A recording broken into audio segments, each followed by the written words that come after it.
Last autumn, Boris Johnson's reckless complacency directly led to tens of thousands of unnecessary deaths. But while his lateness into lockdown, which was against scientific advice, had a huge human cost, up to now, the overall political price has seemed to be fairly minimal.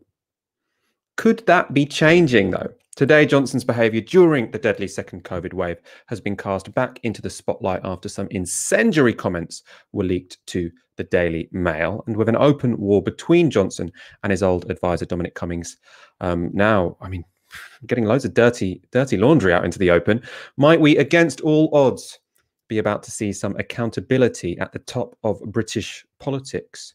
That's our main topic tonight. I'm joined by Ash Sarkar. How are you doing, Ash?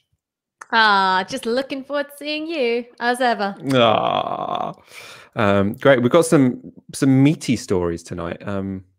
It did feel for a while like Boris Johnson was just going to get away with everything, water off a duck's back. But there's, when I saw Laura Kuenssberg today on BBC News at 6, kind of trashing Boris Johnson, I was like, maybe something is about to change. Other stories tonight, we're going to talk about the anti-lockdown protest in London and Bill Gates' comments over the weekend. He was out defending the system of vaccine patents because, I won't preempt what he tells you, but we're going to look at his response and respond to it in turn. Of course, you can tweet your comments on the hashtag Tysky. We'll try and get to some of them throughout the show. Straight on to our first story. No more effing lockdowns. Let the bodies pile high in their thousands. Those are the words Boris Johnson is alleged to have spoken after agreeing to England's second lockdown back in October. Now, the Daily Mail reports that the alleged statement came after Johnson had reluctantly conceded to Michael Gove and others who were demanding a second lockdown to stem the tide of new cases. Now, Johnson had been resisting that lockdown, much publicised, and for quite a while, but he changed his mind after Michael Gove had warned that if action wasn't taken, demand for hospital beds would be so high that soldiers would be needed to keep people out, to keep people from getting into hospitals. Michael Gove was painting a picture of chaos, essentially, people dying in hospital car parks, people dying on corridors, and saying, Boris, you have to take action. Now, the story painted by the Daily Mail, and this has been corroborated by lots of reports, for example, in the Times over the previous months, is that Boris Johnson was essentially up against Chris Whitty, Patrick Vallance, Michael Gove, Matt Hancock, who were all saying, look, we need to take tough action and we need to take it early. And Boris Johnson was sort of like, oh, I don't really want to. This happened again and again and again. When he was finally forced to go into that second lockdown. Remember, this is the second one in October. There was also a third one, which we're now in the tail end of now. The events that led to that one were even more catastrophic, actually. But in October, he agrees with Michael Gove. He says, let's go into this lockdown, but no more effing lockdowns. Let the bodies pile high in their thousands. Right. So that's the context where he said that. I'd prefer to see loads and loads of people die than do this again. Really quite, incendiary, and you can imagine him saying it. Now, let's go actually to a little bit of the Mail in a moment. We'll talk about how trustworthy we think this statement is. But in terms of what the Daily Mail reported about the events which took place, they said, a well-placed source said, the PM hates the idea of lockdowns. He kept saying there's no evidence they even work and that it goes against everything I've stood for. But he was outnumbered and ended up sitting in sullen silence as the others told him he had no choice. That's the picture painted. He was pissed off that he had to implement this lockdown and says never again, even if there are thousands of bodies piling up. Now, the Daily Mail were clear these are allegations. They don't say it as a statement of fact. They don't have a recording. We're guessing they're from Dominic Cummings or one of his allies. The person who's written the story is believed to have got many previous stories from Dominic Cummings, and obviously it fits into a pattern which we've seen for a few days now. Boris Johnson, though, speaking on record, denied he ever said such a thing. Have you ever said that you'd rather see bodies pile up and go into another third lockdown? No, but again, I think the important thing I think people want us to get on and do as a government is to make sure that the lockdowns work, and they have. And I really pay tribute to the people of this country, this whole country of ours, that have really pulled together. And working with the vaccination program, we've got the disease under control. I mean, the numbers of deaths, the number of hospitalizations are currently very low. So you heard that the journalist said, "Did you say this?" He says no. And then he goes on to talk about how lockdowns work, which is apparently the opposite of what he was saying back in October. But obviously, he wanted to change the subject very quickly. No, he didn't. It was also categorical, which means that if proof comes out that he said it, I mean, he's going to be shown to be a liar, which is why it was very interesting when almost immediately after that interview, the BBC appeared to confirm Boris Johnson had made the comments about bodies piling high. So this came out this afternoon. Boris Johnson said bodies could pile high during lockdown discussions. Laura Kuenssberg, as I mentioned earlier, has gone on TV saying she's heard this from numerous sources. ITV and Robert Peston are saying the same. Now, the fact that all of these journalists who are, usually not particularly hostile to Boris Johnson are coming out and saying we're pretty confident he said it, suggests to me that there are some very credible sources here, and it can't just be dismissed as Dominic Cummings having an axe to grind. I think if this was all coming from Cummings and, say, Lee Kane, who are clearly two allies who have some sort of beef with Boris Johnson, it would be unlikely for them to speak with such certainty to suggest that he did say such a thing. So it seems likely that he did, but that Boris Johnson is confident there's no recording of it, and so he was happy enough to say, no, I didn't. Ash, do you think Boris Johnson said this? Or do you think this could be an axe to grind by Dominic Cummings? And if he did, does it matter? What's the significance of him saying this? Okay, so just in terms of did he say it or not, to me it seems plausible. Beyond the fact it's been corroborated by numerous sources, Peston has too, I'm not sure how many Kuenssberg has. It does seem like a Johnsonian turn of phrase. He's the man who said he would rather be dead in a ditch than agree another Brexit extension. This does seem to be within his lexicon, within his rhythm of speech. In terms of how important it is, obviously the political significance here is that you've got somebody like Dominic Cummings and his allies who enjoy very close ties to the kind of media who are normally very supportive of Boris Johnson.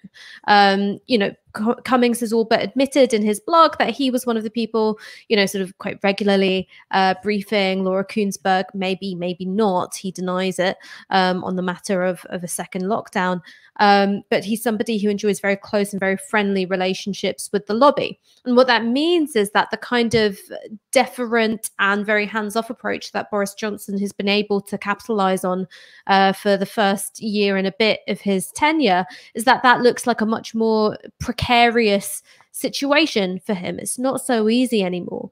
When you look at the front page of today's Daily Mail, which obviously has an overwhelmingly Tory leadership, you could be forgiven for thinking, well, maybe, is the editorial team or even the Rothermere starting to go off Johnson? Are they trying to prime a Tory contender who could be waiting in the wings? Perhaps.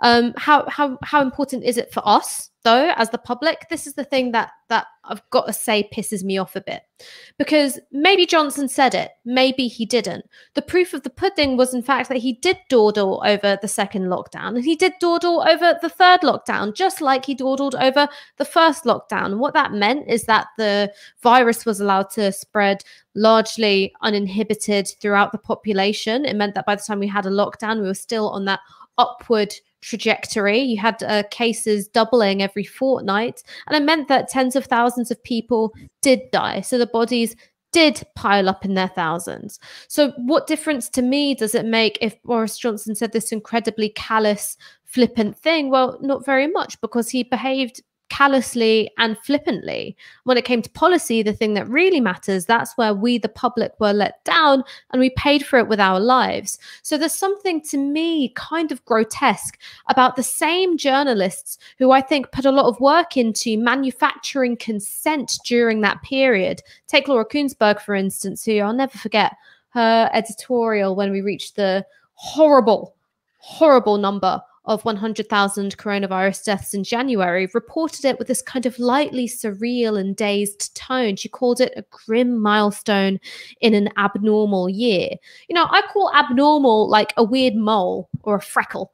I wouldn't call a pandemic in which 100,000 of my fellow citizens have died abnormal. So there's lots of work put in to kind of minimize, I think, the shock and the horror of what we were surrounded by, and a lot of work put in to absolve Boris Johnson of personal responsibility for the indecision and the dithering which led to all those tens of thousands of deaths. And so now to see them coming out and not pull their punches purely because a Westminster insider, someone who's close to the Conservative Party, somebody who has cultivated a relationship with them for, you know, well over a year now, that sticks in my craw a bit, because this isn't an insider story. It's something that happened to all of us. No, I do think that's absolutely correct. And I mean, especially what you say about, you know, the journalistic side of this, which is that we did know this at the time. I think when it comes to does it matter morally, I don't really think so. I think, as you say, what mattered was what actually happened, and what actually happened was the bodies piled up. I don't really care if Boris Johnson used a callous turn of phrase when discussing that in private meetings. I mean, it makes him seem a pretty obnoxious, awful guy, but I kind of thought that already. I care about the consequences of the policy, not the words he used when he was constructing that policy. But I do think what you say about journalists is really key here, because they are so much more willing to print what another political insider has said to them than do any actual original investigations where they might find out that, oh, wait, you know, all the insiders are doing something wrong. They'll only report it when it gets leaked to them by an insider in this situation, because Dominic Cummings is now outside the tent pissing in. How I do think it could matter, though, I mean, I agree with you morally. I don't think Laura Kuenssberg has suddenly become a courageous journalist. I don't think that we've learned something profound about Boris Johnson we didn't know before.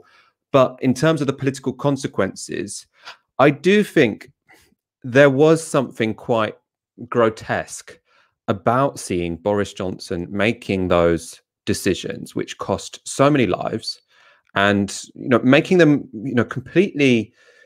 He just seemed to have no regard for human life and the suffering and the pain that COVID was causing, and the stress and the trauma that people in our hospitals were going through when he was stalling and stalling and stalling, going into, especially that third lockdown, actually, was when it was most catastrophic.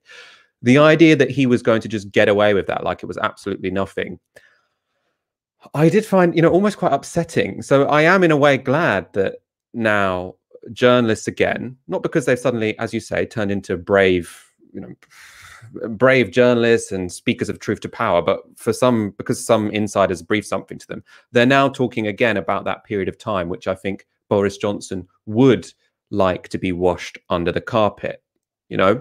And that is why I want to go on to what we might see next from Dominic Cummings, which is recordings, because this headline and the corroboration, I think, was bad enough for Boris Johnson.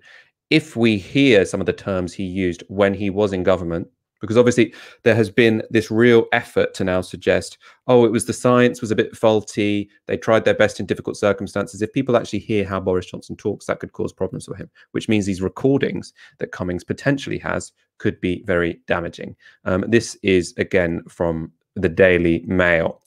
So they write, an ally of Mr. Cummings said the PM's former chief advisor had taken a treasure trove of material with him when he left Downing Street last year, including audio recordings of discussions with senior ministers and officials. Dom has stuff on tape, the ally said. They are mad to pick a fight with him because he will be able to back up a lot of his claims. He used to tell advisors to record things all the time, discussions with officials. He has also kept a lot of his correspondence. A Whitehall source yesterday said officials did not know the full extent of the material.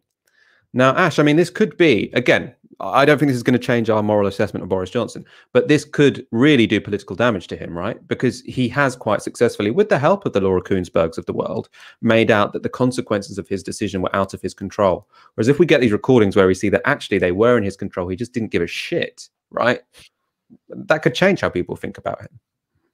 Well, I think that, look, last week, the government made a calculation, which is they wouldn't want Dominic Cummings back in at any point. So you may as well throw him under the bus by accusing him of being the leaker of the messages between Dyson and Boris Johnson. And they thought, I think, that they would be able to weather and price in the cost of that. And it would get people off the topic of the potentially embarrassing text between Boris Johnson and Mohammed bin Salman and this business of the flat refurbishment. And it didn't work. It didn't work because I think that they perhaps underestimated the extent to which Dominic Cummings still has a fair amount of pull with friends in the media. Now, this stuff about what he's got on tape, maybe he's got an awful lot, maybe he's got nothing. Maybe it's stuff which isn't all that incriminating, or maybe it's stuff which is terrible. I don't know. For me, the thing that's kind of interesting here is even the reporting of it, is that this is a man who has really carefully cultivated his reputation amongst a certain group of gossip and insider obsessed journalists. So he's been able to quite meticulously craft an image of himself as the guy who's always got one more trick up his sleeve. He's always 2 or 3 steps ahead. You're not going to be able to, you know, outmaneuver or out strategize him.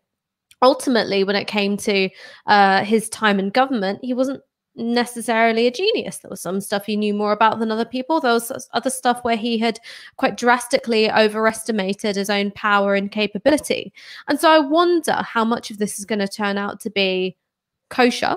You know, I can believe that Dominic Cummings is the kind of guy to keep a lot of his correspondence and to, you know, perhaps covertly record meetings and conversations with various high-ranking government officials. But I can also see and imagine a world where Dominic Cummings is going up, you know, ringing up journalists, pretending to be a friend of Dominic Cummings, being like, no, don't say it was me. You know, saying that Dominic Cummings is a strategic genius who has got Boris Johnson's bollocks in a red Balmain handbag, just attributed to somebody, I don't know, Schmominic Jumming, something that rhymes. Do you know what I mean? Like, I can kind of see this both being legit, having something in it, and also being a bit smoke and mirrors, a bit pantomime. I mean, that's such a good point, I think, because we do know, I mean, he has achieved quite a lot as a political strategist. I mean, Brexit, he ran a very successful campaign. Then he did, you know, I suppose, confound many people's expectations of the 2019 general election. He does seem to be a genuinely impressive campaigner who can really play the press. When he went into Downing Street, he promised that he was going to radically reform the civil service, and then a big crisis came along and the whole thing collapsed. And, you know, he seemed to think that he could solve every problem, and he 100% couldn't. So it could be that this is the bullshit side of Dominic Cummings instead of the, you know, I don't want to say evil genius because I think that's massively overplaying his hand, but, you know, effective but sinister. Let's say the Dominic Cummings of the 2019 general election or the Brexit referendum versus the all talk. I mean, he often seemed a bit like a fraud, didn't he, by the time he went into Downing Street, when he'd said he built up all of these expectations and apps basically flop. We don't know which is going to come out here.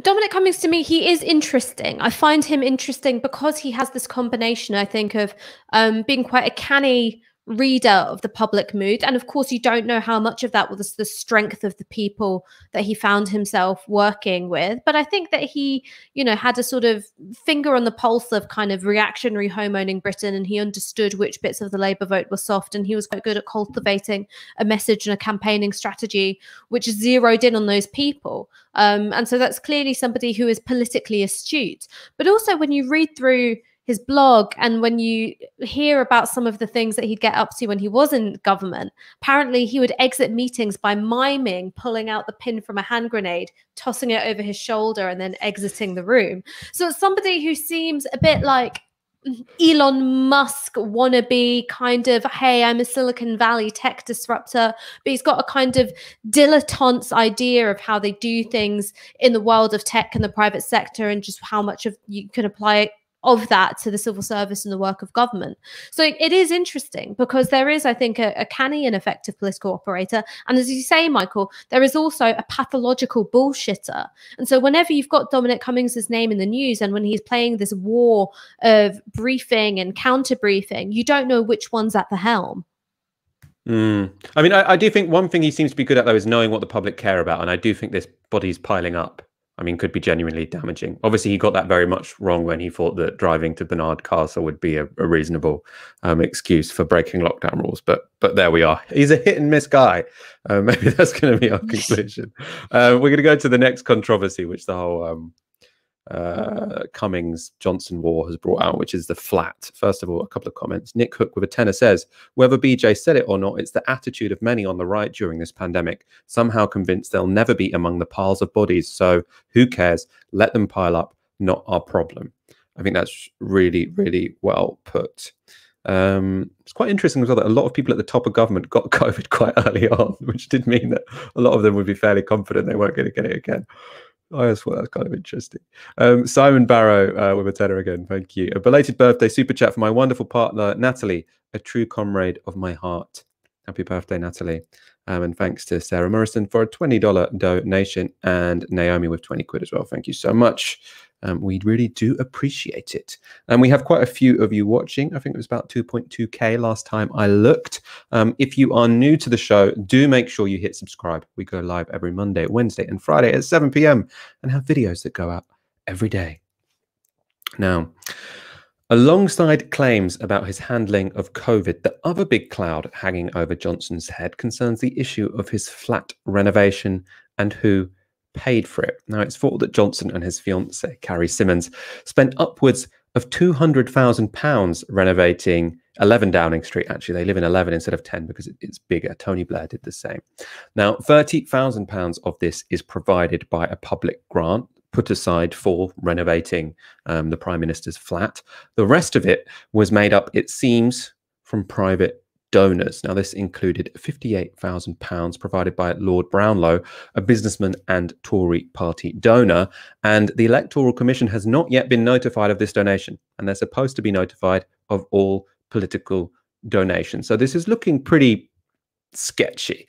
This is another story where many people, you know, in the news media have known about it for a while. It has been written about. It's not really a secret, but it didn't get the attention that it's currently getting until Dominic Cummings, that insider, wrote about it in quite incendiary terms. So we talked about this on Friday, but to remind you of the flat renovations, Dominic Cummings wrote, "The PM stopped speaking to me about this matter in 2020 as I told him I thought his plans to have donors secretly pay for the renovation were unethical, foolish, possibly illegal, and almost certainly broke the rules on proper disclosure of political donations if conducted in the way he intended." So Dominic Cummings there saying, I was on the inside. I knew what he was doing was rotten. I told him what he was doing was rotten, and I had nothing to do with it. But now I'm on the outside. I'm going to use this against him. I don't really judge him for that last bit. The Tory line to push back against these claims about Boris Johnson is to say that Boris Johnson has now covered the cost of the renovation. When they say who paid for it, they say Boris Johnson paid for it. The question then is, well, where did the money come from originally? Because no one in the Tory party seems willing to either confirm or deny that the upfront costs were provided by donors. And they also won't confirm or deny whether Boris Johnson's original plan, as per Dominic Cummings' blog, was to have the donors pay for the whole thing. You know, so this idea that now he's paid them back, it seems that that's happened because it became controversial. It's also, you know, they won't confirm why the Electoral Commission hasn't yet been notified about this. They should have been notified by now. Now, this is the background. You need to understand this very, very awkward appearance from Trade Secretary Liz Truss on Sky on Sunday. You keep saying that he has declared it, but he hasn't. We don't know when he paid this money, and it's the timing, isn't it, that's crucial. Have you had a conversation with him about it before you came on this morning to do these round of media interviews? As I've said, I know that the Prime Minister has acted within the rules, that he has covered the costs of the flat refurbishment himself.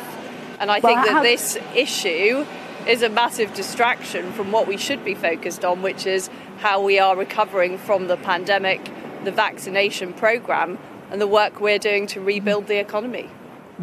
How do you know then that he's not broken the rules? You must have had a conversation with him. He must have told you when he paid it then, if you're convinced that you know he hasn't broken the rules, whereas Dominic Cummings told him that what he was doing was potentially illegal. Well, I have been assured that the rules have been fully complied with, and I know who that assured you of that? Has met the costs of the flat refurbishment. But who assured you of that? I absolutely believe and trust that the Prime Minister has done that. So that interview was about, I mean, the interview was about 15 minutes long, but that section went on for about 6 minutes, just of her saying, I believe the Prime Minister that has paid for it. And she's like, yeah, I know the Prime Minister has paid for it. Everyone knows that now. But who paid for it originally? She's like, well, I believe that he has paid it and it's all been declared. She's like, it hasn't been declared. It was supposed to be declared to the Electoral Commission. It hasn't been declared yet. The government said, oh, we haven't got around to filling our return to the Electoral Commission. They're supposed to do it twice a year. They only did it once last year. They haven't done it at all this year. So we are overdue this information as to who paid for the Prime Minister's flat. We haven't yet been provided that information. The other context I find very interesting here is why Boris Johnson was so willing to risk all of this political capital on getting a flat renovated. And here, I mean, I don't want to put it all on Carrie Simons, because I know there's sort of, you know, people think it could be sexist to see her as the brain behind Boris Johnson when it comes to flat renovations. I have absolutely no idea. What I do know is that in a profile of Carrie Simons in Tatler magazine very recently, she described the day court left to them by Theresa May as a John Lewis furniture nightmare. And they've called in very fashionable interior designer Lulu Little to do the renovation, which, you know, as I've said, and we believe cost around £200,000 to do up a flat with fancy furniture. Ash, how damaging do you think this particular story could be? I mean, look, like you, I'm wary of feeding too much into a kind of Marie Antoinette narrative of it's the woman, the wife, the fiance who has these frivolous tastes and is furnishing them in ways which are, you know, underhand or somehow tacky and insulting to the public and notions of public decency. I'm wary of playing into that. But when you hear something like, oh God, we inherited a John Lewis nightmare, I think John Lewis is quite nice. I thought John Lewis was posh. No, yeah, John Lewis is quite nice, yeah. Yeah, like I got a secondhand. I mean, also John Lewis. It's a really popular brand among the general public as well. It's a really stupid thing to say to a magazine. I got a secondhand John Lewis chair for 50 quid, and it's my most prized possession. When people have like, you know, asked like, "Where's the chair from?" I'm like very proud. I'm like, it's John Lewis, actually, as if I'm saying like it's by Chanel. Like that's how I feel. And now I realize that there's this whole layer of posh above it, which looks at, you know, John Lewis as a bit like Araviste or a bit tacky or gauche, and I'm like, fuck you. But that's a side point to the political one, which I promise I'm about to make. And I think it is. I think that this sort of shows two things. One is the weakness of the sort of standards and checks and balances that we should have. You know, we have a government which hasn't been declaring its donations as regularly as it ought to have been. And we haven't had a sense of that being a problem up until there's an internal fracture within the Conservative Party, within the government itself. You've got an ex-advisor left out in the cold, and suddenly you have this wave of briefings. And it's able to become a news story, and it's rolled up, and it, you know, has legs and it runs because he's got good contacts with that upper echelon of journalists who can really make something happen.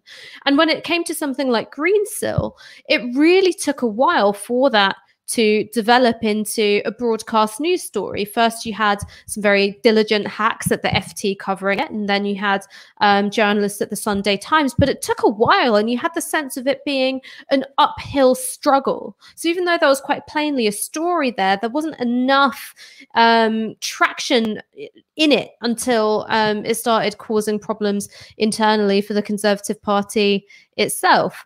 So I do think that there's something here about the weaknesses of our checks and balances on power, the weaknesses of our standards, and the corrosion of standards in public life.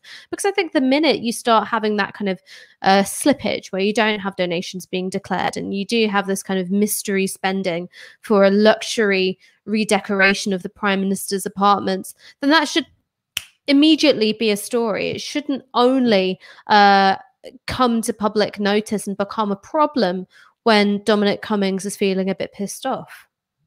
No, I mean, so true. I do think it tells us, again, as I said, I don't think we should just do the Marie Antoinette thing, because I think this also tells us something about Boris Johnson, the fact that the flat was redecorated for 200 grand when past prime ministers And, you know, as much as she was a shit prime minister, Theresa May didn't seem like someone who was only out for herself, who thought that she should always have, you know, she didn't come across as the most entitled of people, whereas Boris Johnson is an incredibly entitled person. So it does seem to me that he was like, well, I spent all my life trying to be prime minister. I should at least have a really fucking nice flat. And they were, when they were talking about creating this trust, so they were saying, we're going to create this trust, which is specifically where people can donate money to do up the flat. They were like, the White House has one. Why don't we have one? You know, so they're like, I should have all the trappings of power and glamour because I've worked to get here. You've got to remember, this was in the middle of, well, one, the Brexit crisis, and then more importantly, the COVID crisis, when tens of thousands of people were dying, right? And people working day and night in hospitals, trolleys filling up with people, you know, a really horrific moment for the country. And they're like, well, why isn't my flat as good as President Trump's flat? I mean, this might make me out to be a bad lefty, but this is also why it's a bit different from the furnishing of the White House and the special money put aside for it. Because the fact is that if you can go from a John Lewis nightmare to Lulu whatever, it kind of shows that you don't have these like huge limitations on what you can do inside to Downing Street. It's kind of within the remit of personal taste. Of Theresa May likes John Lewis, it's John Lewis. If Carrie Symonds and Boris Johnson like this other person whose name I can't remember, but it sounds Lulu Little.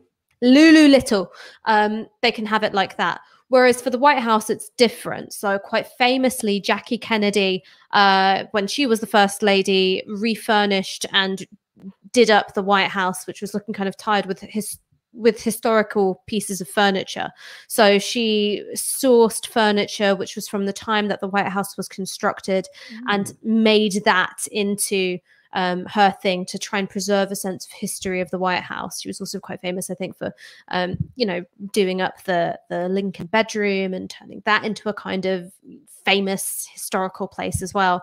And it then became very gendered, obviously, because the role of a first lady is so gendered, and it was seen as the remit of the first lady was to, through the means of soft furnishing and furniture and kind of strategic acts of buying, to preserve and maintain the history of the White House, which is also why Melania Trump got a reputation for being very tacky, because when she did the Christmas trees, it looked like, you know, hangings from The Handmaid's Tale or something. So it is a little bit different in the sense that in the White House, you do have this long pre-established role for first ladies to operate within certain constraints in terms of time period of furnishings and their style to redo the White House. You haven't had quite the same thing for Downing Street. There are arguments to be made about what kind of money you put into preserving the history of Downing Street and so on and so forth. But to me, that doesn't sound like what's going on. It's just like, they thought Theresa May was tacky and gauche, and so they wanted rid of her furniture. No, I take that. So you're saying the White House is more like a kind of heritage site, whereas Downing Street is just a flat that no one gets to see anyway. Well, right? yeah, You don't need this sort of £200 pocket money just to make it, you know, express yourself in this space. So it really speaks to you. Also, are you telling me that those two weren't rich enough already? Because he got $250,000 from the Telegraph to be their columnist. You telling me he didn't put some away? You know, for a lot of people say it's the divorces and the child support and stuff, because he has got a lot of, you know, I think he's probably not particularly, I think he probably accrues liabilities, actually, quite, you know, I was just financial going to say, you know, my father got away with paying the bare minimum for child support. I think 0. He was fine. He could just get away with it. Just don't pay it. Potentially. Very quickly, finally, and we're going to go on to anti-lockdown protests in 1 minute. Why do you think Dominic Cummings is doing this? Because I think this is quite an interesting question. I was talking to Aaron about this last night on WhatsApp, and he was saying, this guy's not going to be able to get any jobs after this, because if you are known as someone who records conversations with your bosses, and then when they sack you, you release them to the press, like, no one's going to employ that guy again, are they? So, you know, does he think he has enough independent money that he doesn't need to work again, and he just wants to take down Boris Johnson for the lols? Or what's he aiming to do? His wife's an aristocrat. Remember? True. His wife's an aristocrat. His father-in-law owns like a massive castle. And I also think that he has plenty of employment prospects, because when you think about, we've talked about this a lot, the revolving door from Westminster into like top lobbying agencies, consultancy, you know, after dinner speakers events. There's a lot of money out there, and it doesn't matter how many political enemies you've made while you were in Westminster, as long as you were never a socialist. Do you know what I mean? So you could have been terrible at your job. You could have poisoned the relationships of everyone who worked with you. And there are, there's a whole section of capital just willing to snap you up because, you enjoyed access to number 10 for a while. So I don't think he's going to struggle for employment, even though he recorded people's conversations. I think that might even add to, the sense of intrigue surrounding. I don't know. I feel like there might be a bit of a code where, if you're an insider, you're not supposed to blurt it all out to everyone. Anyway, we'll see this. We won't go too deep into Dominic Cummings' psyche now because we're going to move on to the psyche of the anti-lockdown masses, a particular subset of people who were out in force in London this week. First of all, we've got almost 3,000 people watching. Do like the video if you are enjoying the show and keep your comments coming. The best way to do so is by a super chat or by tweeting on the hashtag #TyskySour. Our producer Fox sends them to me in my trusty Google Doc that I have to my right here.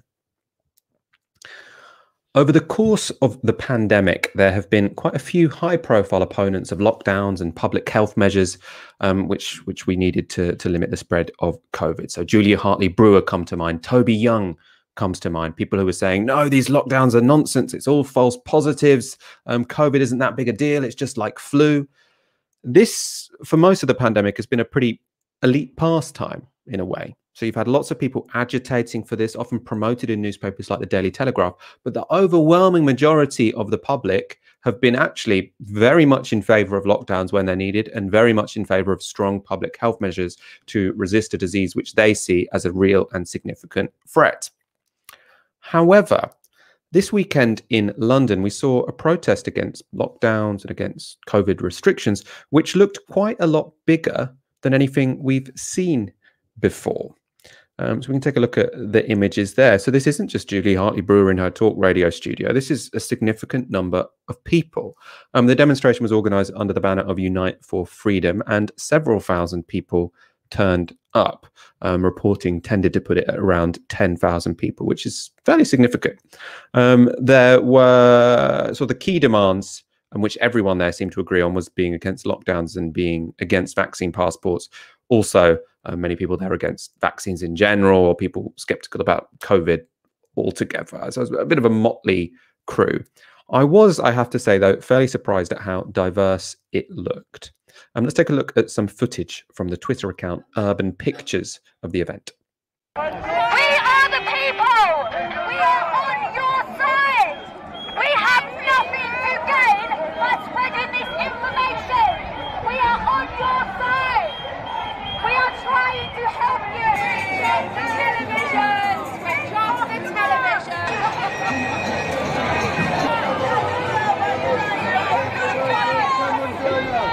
Resist! Resist! Fight! Do not die!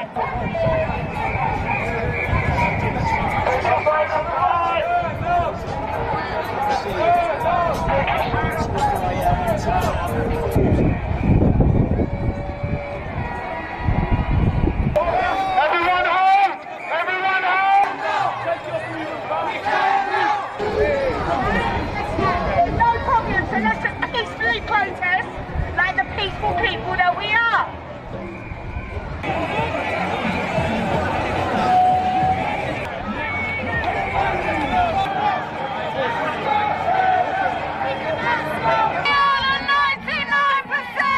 So, I mean, they're not the 99% because actually their views are quite marginal. That's the last thing I heard there. As I say, lots of young people there, young people, old people. It looked pretty diverse in terms of ages. You also saw there, you might have recognised Piers Corbyn, Jeremy Corbyn's fairly cranky brother, and Lawrence Fox. Both of them, in fact, standing to be London mayor. I think both hovering at around 1% in the polls.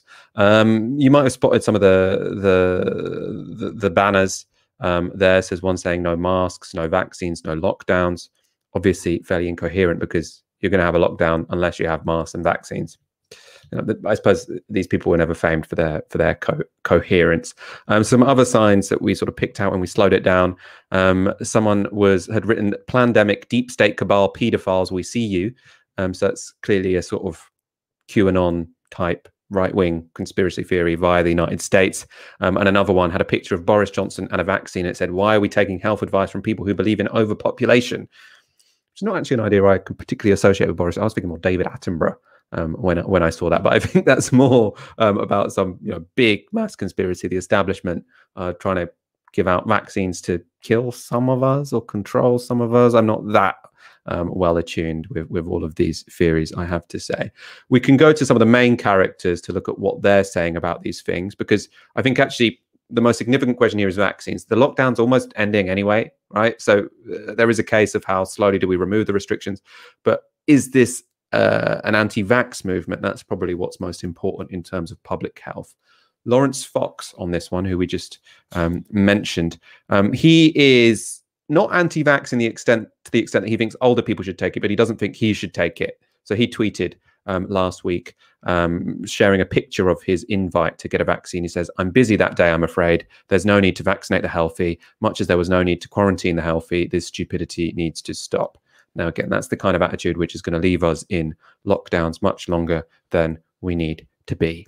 Ash, we have become used on this show to sort of discussing the Julie Hartley Brewers of the world, the sort of lockdown skeptics who are often paid by Rupert Murdoch or by big, often sort of landlord interests, people who were desperate to get people back to the office. But it hasn't seemed like a popular movement.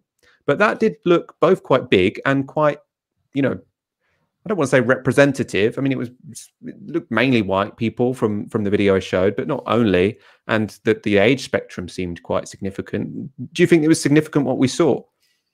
I mean, let's just deal with the Lawrence Fox thing head on, all right? Because the man is a fucking numpty. I'm sorry. There's no need to vaccinate the healthy. What do you think a vaccine is? You didn't give the smallpox vaccine to people who already had it. That's not how vaccines work. You literally vaccinate the healthy. That's what you're supposed to do. Anyway, I digress. It's just, I think when you see somebody who has permanently damaged the bit of their brain which is capable of processing shame, and they can just say any old shit, it does wind me up, which is precisely what he wants. So there we go. Who's the real loser here? It's me. But I think that if you're looking at the kind of crowds that we saw at the weekend at the anti-lockdown protests, and you try and assign one explanatory factor, you're always going to be missing out a whole load of stuff. Now, obviously, these aren't people with whom I share values, politics, and I think most, all of them really have been misled by false and unreliable and sometimes downright dangerous and conspiratorial information. However, I think that there are lots of different things which have driven people there. I think one aspect of it is to do with civil liberties. I think there have been a lot of people, including people who are very well regarded, who, for instance, are part of the left, who have worked on civil liberties campaign, who've always seen the kind of, coronavirus powers as being potentially dangerous. Which ones of those will become permanent? Which ones of those will result in some kind of government overreach? So there's some really legitimate fears there, which then get turned into, I think, and distorted into a wider, completely blanket anti-lockdown point of view, and even a conspiratorial one. But it doesn't change the fact that in there somewhere is a seed of plausibility, if not truth. So I think that that's one thing that's driving people there. I think another, and this explains, for a lot of young people why they're there, is that there's a complete, I think, lack of trust in shared sources of information. The public sphere has been, I think, utterly degraded, not just by social media and, online fake news, but by people who consider their jobs as journalists fundamentally to be holding the public to higher standards of accountability than those with power. I think what that's resulted in is a sense of, well, who's looking out for us? You can't trust anybody. I'll make my own mind up. And again, that is something which I think can make people quite vulnerable to misinformation and conspiratorial thinking. It doesn't mean that there's not, again, a seed of plausibility or a seed of truth there in terms of what led to that breakdown in trust, but it can leave people in a really, really vulnerable position. And then I think you've got this broader mood, which is, I think, a state of denial. And it's something that we saw from the very start of this pandemic in a much milder way. It was something that I kind of experienced myself, because think about it, Michael, for our lives, right, living here in this country, the age that we are, what impact have pandemics had on our lives before? Right? Zero. When it came to things like SARS or bird flu, because we were so insulated from it here in the West, it was almost like it was kind of a dud. So we didn't register it in the same way. It never felt truly real in the same way. And so I think that there was this kind of base level of disbelieving, which made it hard to adjust to the reality and the seriousness of just what it is we were dealing with. Now, most people adjusted to that really quickly and got their heads around what was happening. But I think for a lot of people, that sense of disbelieving, that sense of unrealness persevered. And again, it was something which made them particularly vulnerable and amenable to more conspiratorial ways of dismissing the whole thing. And it comes from a place of, well, I don't want to change my life to accommodate this new shared social reality. So why should I? Why should I? I would rather that this wasn't happening. And in a consumerist society, you're quite used to being able to go, I want this, I don't want this, and that being what you do or do not get. So I think that that's another thing which drives people being out there. So yeah, I think a lot of these people are dangerous. I think they're wrong-headed. I completely disagree with them. But I think that there's a spectrum almost, and people don't start off being complete cranks. I think that there are seeds of plausibility which get amplified, distorted, warped, built on, and indeed then they blossom into something which is a lot more harmful. I mean, some of the demands are reasonable as well. I mean, the critique of vaccine passports, very legit. I mean, I can't remember which one. I was reading one of them anyway, and we were sort of tweeting, is unnecessary to have vaccine passports at this point, given that so many of us are going to be vaccinated soon anyway. I think that's probably true. But then it gets wrapped up with all this nonsense. And these are people who have been wrong for the past year, often in very costly ways. We're going to talk about some of those wrong people in a moment, some of the top-down ones. First of all, just because we showed you, that nice, overwhelmingly peaceful part of the protest, I want to show you it getting a little bit rowdier later on. This was in Hyde Park after the official protest had finished.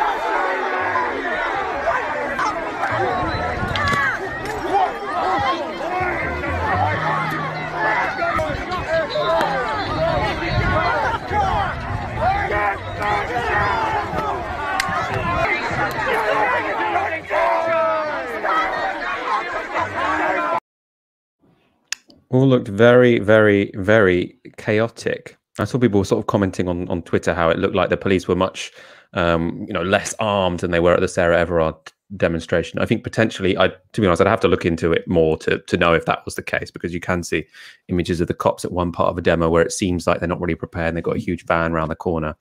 I mean, who really knows? Anyway, I do think we are going to see lots more scenes like that this year, because I mean, these are people who are very explicitly pent up because they've been in lockdown. They're opposed to the lockdown, but even people who weren't opposed to lockdown, I think that sort of pent up anger and frustration is really going to be on show this summer, actually. If you're enjoying the show, do hit the subscribe button. As I always tell you, we go live every Monday, Wednesday, and Friday at 7 p.m. and put out videos every day. Now, while the grassroots agitation against public health measures were on show on Saturday, on Sunday, the true original kingpins of lockdown skepticism were back. Carl Hennigan and Sunetra Gupta, who were the most influential opponents of lockdowns last winter, even having a meeting with Boris Johnson and Rishi Sunak about it in September, they were completely wrong. It was very damaging. Their advice probably cost lives. Anyway, they were back on the front page of the Sunday Telegraph calling for all restrictions to be removed in June. So we've got there the website version of it. It was on the front page of the Telegraph. Now, again, some of this is reasonable. They're saying that vaccine passports won't be necessary given the vaccines are effective. Probably true. But the whole thing here and the fact this makes its way so easily to the front of the Telegraph, I do find pretty problematic. One, because they're just there to sort of rush. Everything's a rush, rush, rush, rush. And I think actually the approach the government is taking in this situation, which is, you know, slow and steady, let's get there, but we don't have to, you know, we don't have to say everything goes back to normal on the 21st of June. We can slowly get back to normal while we're looking at the data. They're saying, no, don't bother doing that. There's no risk anymore. The risk is completely gone. Let's just drop everything back to normal 21st of June. And I mean, again, that would be nice to believe. Might even be true, might even be possible. You know, I don't think that's beyond the realms of plausibility that we could drop everything on the 21st of June and we wouldn't have a catastrophe afterwards.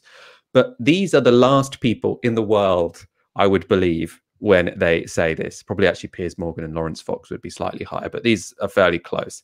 Sunetra Gupta is at Oxford, epidemiologist, theoretical epidemiologist.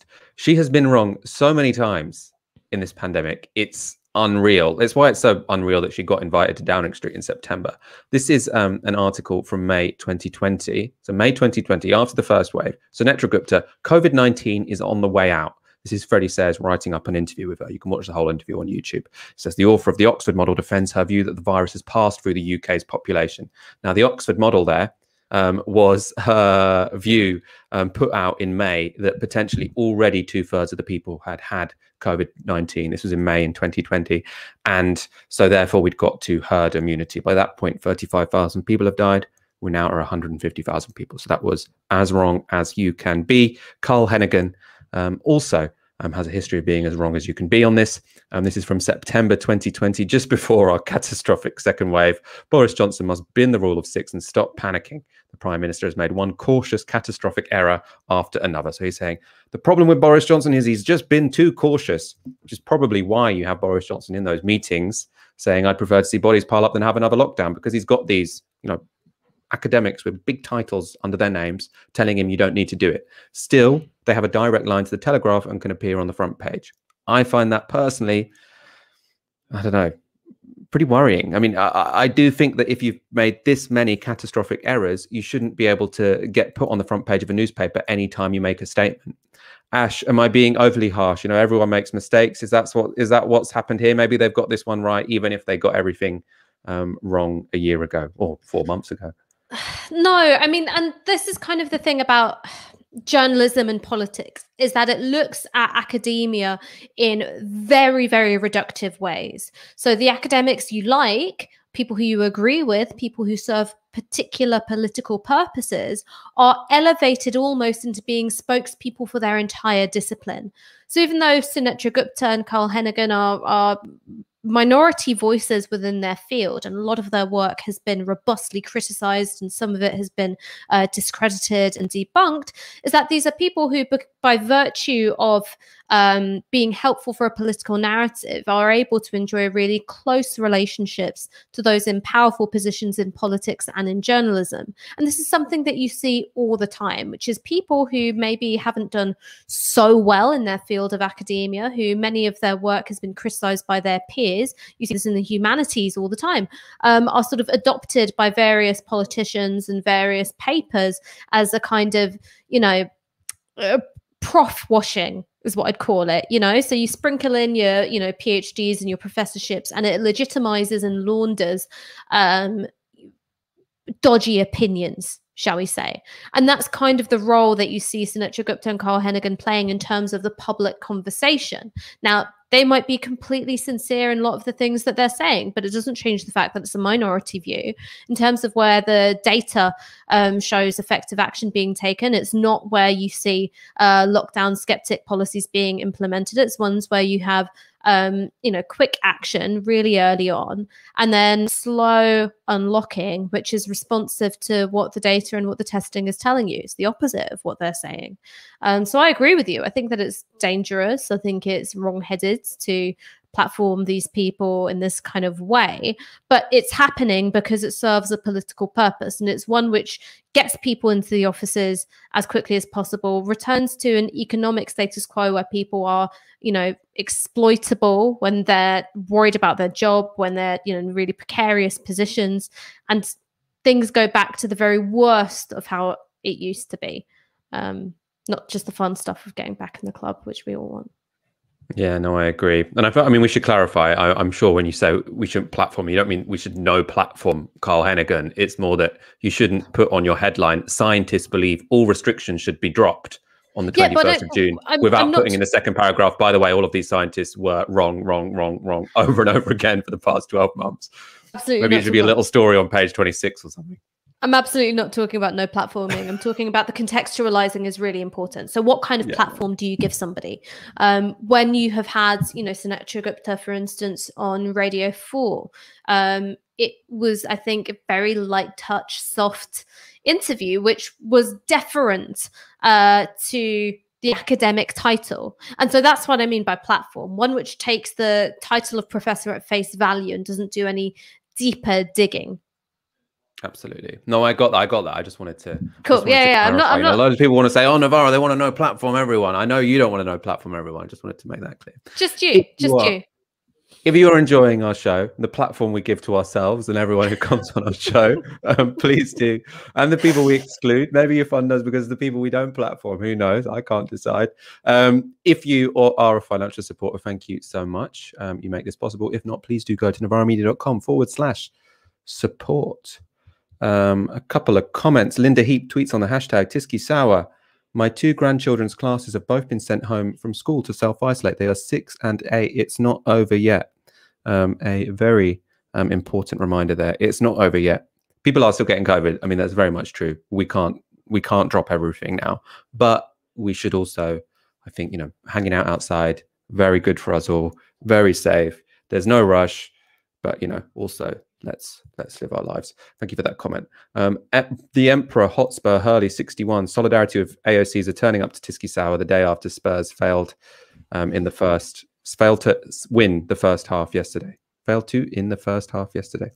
I'm confused about that. You must know what that means. Yeah, I wish I didn't. It's the hope that kills you. It's the hope that kills you. Even how much do you want to hear about this, Michael? I think not very. But you know how we lost our manager? Not very much, I want to get... Yeah, you know how we lost our manager? So we had 29-year-old Ryan Mason leading us into a cup tie. For some reason, known only to him, he didn't play in Ndombele. Instead, we had fucking Lo Celso followed up by Sissoko, which I think is a criminal act. I like Ryan Mason, but try him at The Hague. I just want a manager that plays our best players when we want to win things. Is that too much to ask? I think that's perfectly legitimate. I think it's a very reasonable ask. We're going to go on to our final story. While the remarkable development of successful COVID vaccines is already allowing much of the rich world to return to something approximating normal life, the majority of the world's population living in the global south are having to wait. That's because the vaccines, most of which are owned by Western pharmaceutical companies, have been snapped up by those governments most able to pay. So how can we resolve this inequality? Well, one option is to share the vaccines already being produced more fairly. This would mean donating mostly Western-produced vaccines to the global south. The other is to allow developing countries to produce their own. Now, this would require waiving patents on the vaccine. So anyone can get the recipe and no one can get fined or sued if they make a vaccine which someone else has originally developed. The model we're relying on at the moment is that people will benevolently give away their vaccines. It's not being particularly effective. The second, there is a broad coalition of people who want to waive patents on COVID-19 vaccines. This map, if you've been on Twitter recently, this gets shared over and over again. I think it's a very important map. It's showing you the different positions which there are across the globe when it comes to vaccine patents. So here you see in yellow countries who have come together to say there should be no patents on COVID-19 vaccines so that anyone can get the recipe and anyone can produce the vaccine. You can see there, you've got China, India, most of Africa, all of Africa, in fact, much of South America, Indonesia. You've essentially got most of the global south. Then the countries who are opposing this is mainly the rich world. So you've got the United States, you've got all of Europe, you've got Australia, you've got Japan. There's a slight exception, you've got Brazil, which isn't a particularly rich country. Looking at this map, you probably come to the conclusion that this is another situation where the rich world is exploiting the poor, or at least not providing the world with the resources that would improve people's quality of life because they want to preserve their own right to make profit. That's probably what I think is going on here. Not everyone does, though. One man disagrees. Bill Gates was on Sky this weekend to mark a year since the launch of the Access to COVID-19 Tools Accelerator. Now, the accelerator is also known as ACT, brings together government scientists and philanthropists to help develop and distribute technologies to fight COVID. In the interview, though, Bill Gates is talking about how we can get vaccines to people, but he's very, very clear this should not include waiving patents on vaccines. I'm going to take a look at the interview, and this is his answer to the question: do you think it would be helpful for the vaccine recipes to be shared? No. Why not? Well, there's only so many vaccine factories in the world, and people are very serious about the safety of vaccines. And so moving something that had never been done, moving a vaccine from, say, a J&J factory into a factory in India, that it's novel. It's only because of our grants and our expertise that can happen at all. The thing that's holding things back in this case is not intellectual property. There's not like some idle vaccine factory with regulatory approval that makes magically safe vaccines. You've got to do the trials on these things, and every manufacturing process has to be looked at in a very careful way. There's all sorts of issues around intellectual property having to do with medicines, but not in terms of how quickly we've been able to ramp up the volume here. I remember how shocked people were when we said we were going to do second sources in these developing country factories. That was a novel thing, and we got all the rights from the vaccine companies. They didn't hold it back. They were participating. I do a regular phone call with the pharmaceutical CEOs to make sure that work is going at full speed. That was Bill Gates saying, look, there's no point in sharing the recipes. There are no idle factories. Any factory that can be making the vaccine is making the vaccine.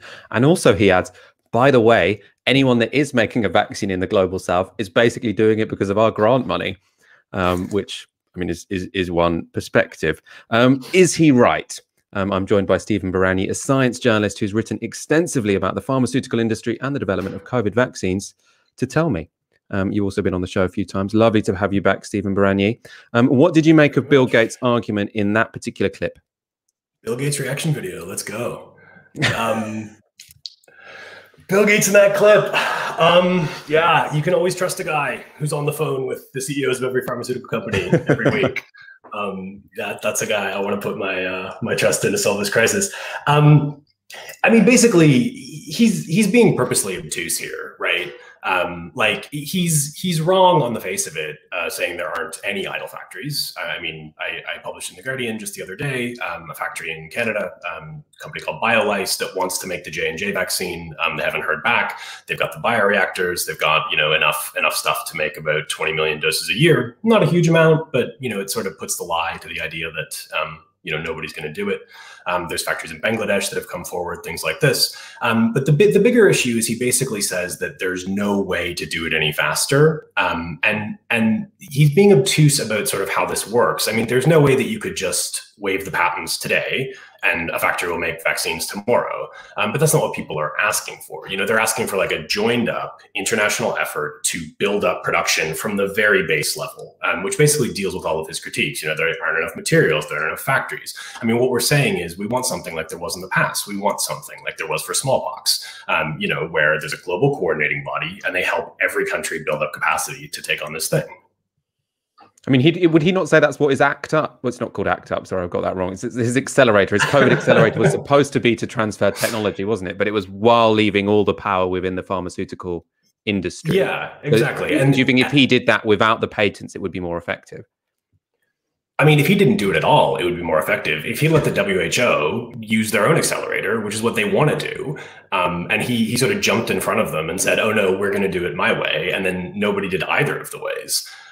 So it does seem like a big distraction. You want to read him in as good faith as possible, but he just does seem very purposely obtuse. He says, there's no capacity, and we're saying we want to build capacity, and no answer. And then you say we want a joined up worldwide effort like we had in the past, and he says, oh, I've got one, and then totally ignores the WHO trying to do the same thing. So it really does seem like he's just trying to sort of block the conversation, and he knows he's not going to get a follow-up to that question, right? Yeah, I mean, it's super complex, and thank you for coming on here to explain that. I want you to interview Bill Gates next. Let's go back to the Gates interview, because part of his complacency about the ownership of vaccine patents seems to stem from the view that he thinks that basically, I mean, if you add it to that previous clip, thanks to him, things are going pretty well right now anyway. Let's take a look. Well, over the balance of the year, the US, the UK, and others will be able to make sure that the vaccines are now going to the developing countries. Because many of the vaccines worked, although we're looking at, some of the side effects now and making sure we can treat those and that they're very rare, that good news means that we will be able to supply others. And the other good news is that the actual death rate from this epidemic in the poorest countries has actually been quite low.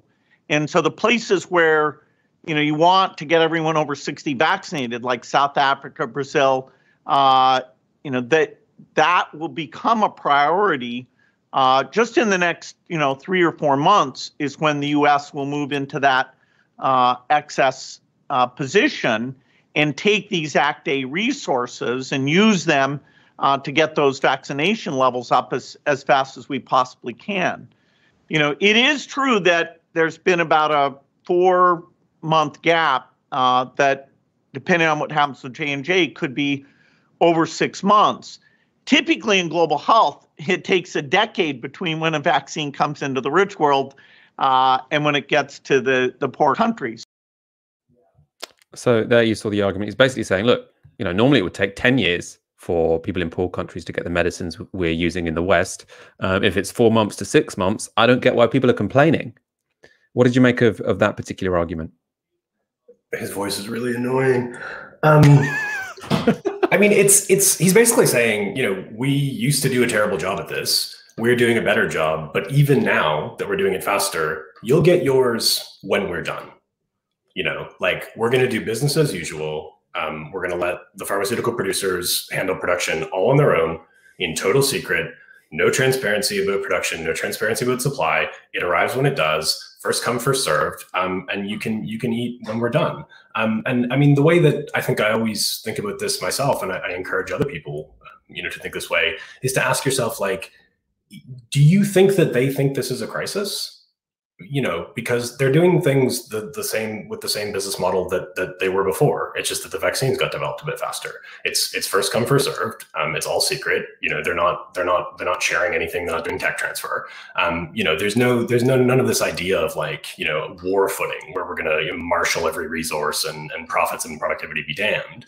We're just going to beat this thing. They're approaching it as if it weren't a crisis. And I just think that's very telling. We'll get ours, and then the rest of the world can have it when we're done. So he's saying this is as quick as it can go within the parameters of the status quo.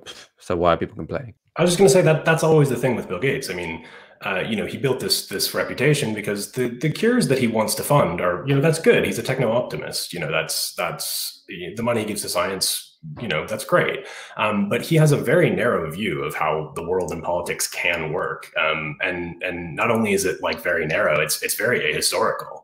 It's this incredibly marketized, the private sector has to do everything. And all you can possibly do is slightly incentivize them or fill the gaps where they can't produce.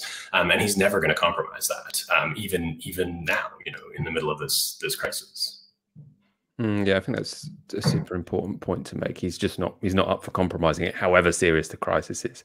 I want to look at one more clip of Bill Gates, because this one is where I think the political analysis really shows through, or at least the political assumptions really come through.